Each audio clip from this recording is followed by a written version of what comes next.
My husband John and I moved here to Rowntree a few months ago. He went into the Gardens memory care, and I am in one of the independent apartments here. We've lived about 1.5 miles from here in Garden Grove for our entire working years, some 30 years or more. And I first heard about Rowntree Gardens in the 90s when a neighbor suggested it to me for my mother, and my mother came to visit, and we came over for a visit. But I had not forgotten that I liked this place so well.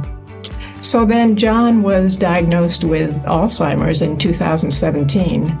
And not long after that, maybe a year or so after that, we looked into places down here, looking at Rowntree. We came for a visit, and we looked at a couple of other places, and we went on the waiting list here for an apartment that we thought we might need some years beyond that when he needed more physical help in assisted living. So our choice of Rowntree really had to do with the fact that it was faith-based and nonprofit and had such lovely grounds, and so we were very happy to go on that waiting list.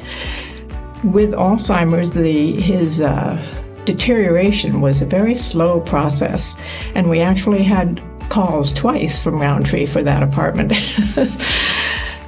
But then within the last year or so, he really went downhill.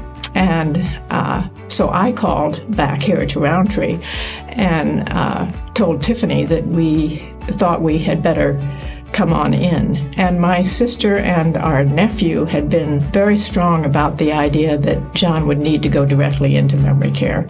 It wouldn't be helpful for him to live with me in the assisted apartment.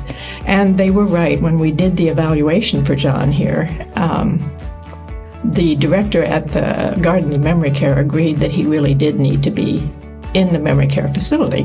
So a few months ago, we made that move. I had no idea how stressed I had been over the past year. And as soon as we moved here, within a couple of months, I just felt that stress melt away.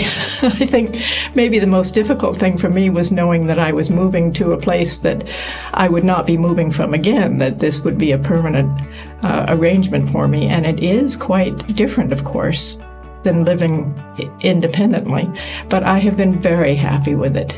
Everybody here is so young in spirit, and the fact that we don't have kitchens and therefore are in the dining room for all of our meals means that I meet new people every day as we shift around in different tables, etc. I now have a small group of people that we play cards after dinner.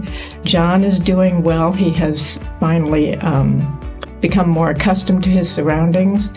And the wonderful thing about this situation is we're all on one campus where I can just go over and get him out and take a walk with him in the morning, in the afternoon.